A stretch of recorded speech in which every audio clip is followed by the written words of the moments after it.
Alright, gonna try and keep this one as short as possible. After God of War 5 got delayed, I felt like Sony was dipping back into one of the strategies they used in the lead up to the PS5 release that was a big difference maker in what pushed me to play more Xbox than PlayStation this generation. It's only natural that people do some of their best work when they're backed into a corner, and Microsoft is fighting like someone who has been backed into a corner. But instead of rising to the challenge, I feel like there have been plenty of signs that Sony is putting more work into appearing as though they're rising to the challenge than they are actually working to rise to that challenge. Welcome everyone. Welcome back to LegalSpeak, a ColdNorth production. I'm the Law Morris, and this is the video essay series in which I get to talk about the games I've been playing and what I think of the medium as a whole. The infamous Miyamoto quote goes, "A delayed game is eventually good, but a rushed game is forever bad." I have no problem with the fact that God of War 5 was delayed, but I think that the news surrounding God of War's delay is indicative of larger problems of cocky Sony being back in force. So let's talk about the implications of the God of War delay.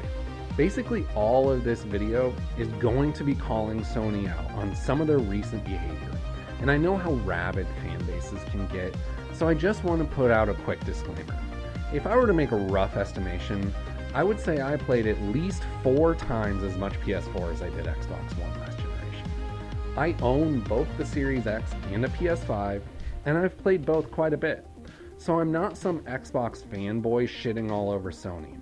I'm someone who enjoys video games on all platforms and is concerned with calling out Sony on some recent, pretty shady behavior. In May 2020, Sony's Jim Ryan said, quote, "We've always said that we believe in generations. We believe that when you go to all the trouble of creating a next-gen console, that it should include features and benefits that the previous generation does not include.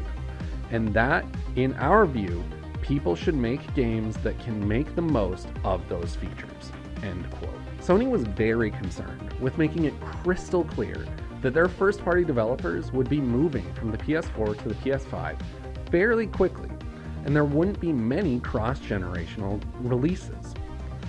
This was, of course, in response to Microsoft's very loud messaging that every single game that worked on the Xbox One would work on the Xbox Series, and they would be continuing to support the Xbox family of consoles for years to come. Sony and Microsoft were utilizing very different strategies, and Sony wanted that to be known. What carried the PS4 to its monumental success was the killer first-party exclusives. Games like Horizon Zero Dawn, God of War, Spider-Man, Ghost of Tsushima, and really, depending on who you talk to, The Last of Us Part 2, were some of the best games of the generation, and without a doubt what compelled many gamers, myself included, to buy a PS4 over an Xbox One. I, of course, later on bought an Xbox One.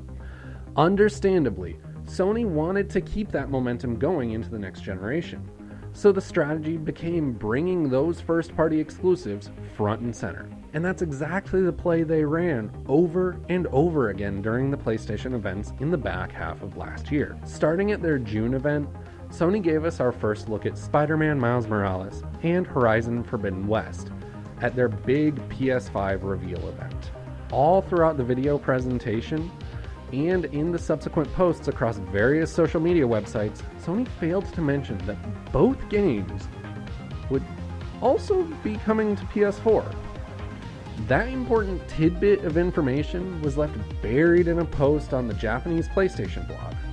Also included in that June event was the first trailer for Gran Turismo 7, with a, quote, PlayStation 5 exclusive watermark in the corner. And just recently, Sony confirmed that Gran Turismo 7 will also be coming to PS4. Then, they doubled down on their strategy of either hiding or in some cases blatantly lying about platform exclusives at their September event.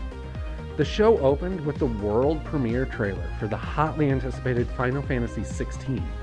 And at the end of the trailer, after the title card, the words, quote, PlayStation console exclusive, end quote, with the PlayStation logo filled the screen. It was shortly found out by internet sleuths that Final Fantasy XVI was in fact not a console exclusive.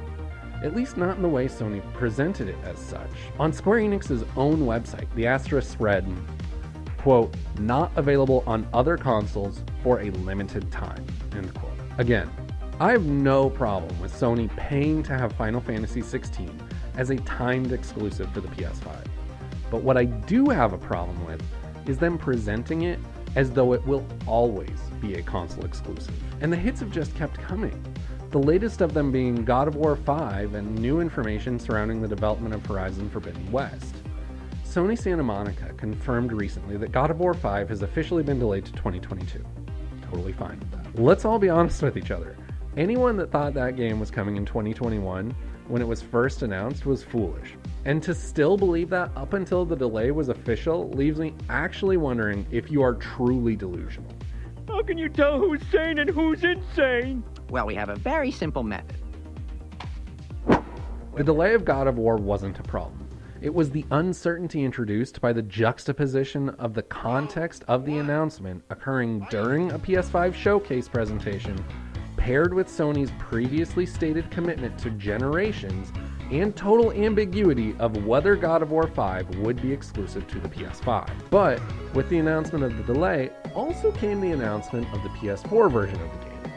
And once again, Sony had misled their customers into thinking a heavy-hitting exclusive would be a true PS5 game. Now, before I wrap up, in case I haven't made it absolutely crystal clear, I have no problem whatsoever with cross-generational games. In fact, some of my favorite games of all time have been cross-generational. And I love to discuss which was the better version of the game.